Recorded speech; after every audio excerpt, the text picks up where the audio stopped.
Hello' everyone, মোৰ চেনেলৰ আন এটা ভিডিঅ'লৈ আপোনালোক সকলোকে স্বাগতম জনাইছোঁ।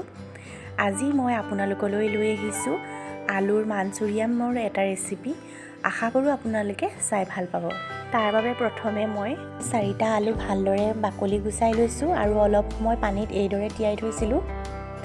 এতিয়া আলুকেইটা মই টুকি লৈ থুহনি এখনত থুহি লৈছোঁ।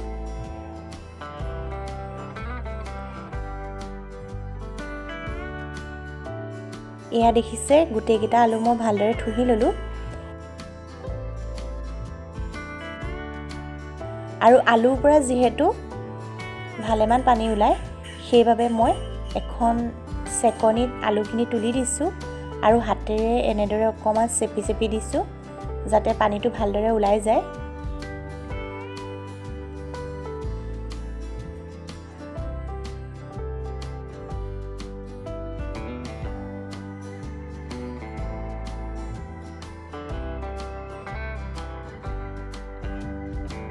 এতিয়া মই আৰু অলপ পানী দি আলুখিনি ভালদৰে ধুই লৈছোঁ। এনেকুৱা কৰিলে আলুখিনি বহুত ক্ৰিস্পি হয়।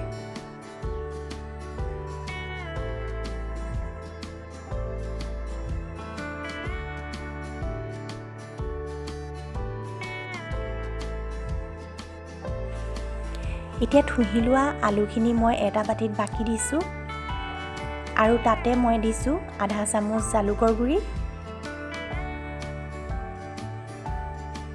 আধা চামুচ চিলি ফ্লেক্স,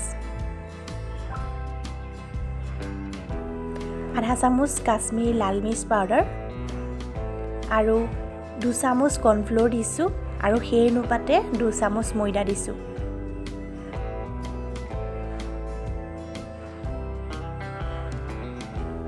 লগতে দিছোঁ সোৱাদ অনুযায়ী আধা চামুচ নিমখ। এতিয়া এইখিনি মই ভালদৰে সানি ল'ম। একেবাৰে শেষত ইয়াত মই আধা চামুচ আদা আৰু নহৰুৰ পেষ্ট দিছোঁ। আদা নহৰু পেষ্ট দিয়াৰ পাছত এইখিনি মই হাতেৰে সানি লৈছোঁ আৰু হাতেৰে ভালদৰে সানি লৈ এটা বল বনাই যাম। মই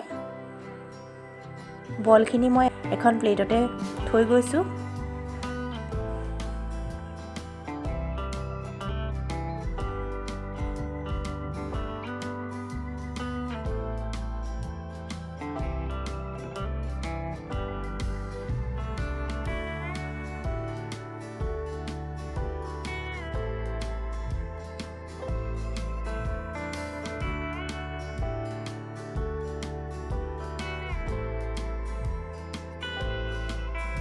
এয়া দেখিছে এটা এটাকৈ মই গোটেইখিনি বল বনাই ল'লোঁ।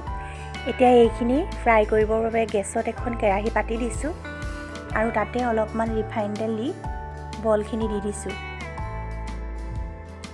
প্ৰথম অৱস্থাত গেছৰ ফ্লেমটো হাই কৰি ৰাখিব লাগে আৰু অলপ সময় ভজাৰ পাছত গেছৰ ফ্লেমটো একেবাৰে কমাই দিব লাগে আৰু গেছৰ ফ্লেমটো কমাই লৈ এইখিনি প্ৰায় 10 মিনিটমান সময় ভাজিব লাগে। এয়া দেখিছে মোৰ গোটেইখিনি ভাজি লোৱা হৈ গ'ল। এইটো যিহেতু চাইনিজ ডিছ হয়, সেইবাবে চাইনিজ তাৰকা মাৰিবৰ বাবে গেছত এখন কেৰাহী তুলি দিছোঁ আৰু তাতে অকণমান ৰিফাইন তেল দি মিহি মিহিকৈ কাটি থোৱা আদা নহৰু অলপ দি দিছোঁ। লগতে দুখৰ দুখৰকৈ কাটি থোৱা পিঁয়াজ দিছোঁ, কেপচিকাম দিছোঁ।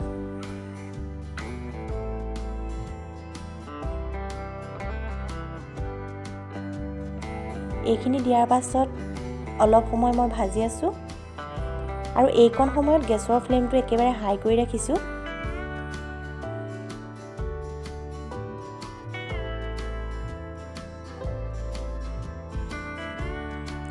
লগতে মিহি মিহিকৈ কাটি থোৱা পিঁয়াজ পাত অকণমানো দি দিছোঁ। আকৌ অলপমান লৰাই লৈছোঁ। এইখিনি হাফ ফ্ৰাই হোৱাৰ পাছতে গেছৰ ফ্লেমটো ল' কৰি ৰাখিছোঁ আৰু ইয়াত দিছোঁ এচামুচ চয়া চচ, এচামুচ টমেটো চচ,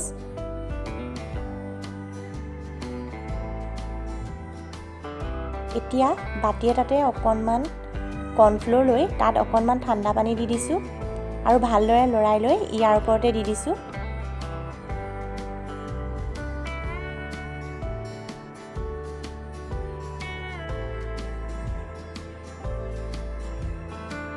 লগতে অকণমান পানী আৰু ভিনেগাৰো দি দিলোঁ, সেইটো অৱশ্যে দেখুওৱা নহ'লে। আৰু একেবাৰে শেষত মই বলকেইটা দি দিছোঁ। বলকেইটা দিয়াৰ পাছত বেছি সময় গেছত তুলি থ'ব নালাগে।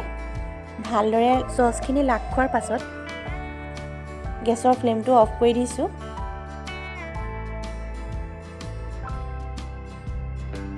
এয়া দেখিছে, আলুৰ মাঞ্চুৰিয়ামৰ ৰেচিপিটো মোৰ সম্পূৰ্ণকৈ হৈ গ'ল। এতিয়া মই এইখিনি এখন প্লেটত ভালদৰে সজাই দিছোঁ। আপোনালোকে যদি মোৰ এই ৰেচিপিটো চাই ভাল পালে তেনেহ'লে ভিডিঅ'টো লাইক, কমেণ্ট আৰু শ্বেয়াৰ কৰিবলৈ নাপাহৰিব আৰু লগতে চেনেলটো ছাবস্ক্ৰাইব কৰিব।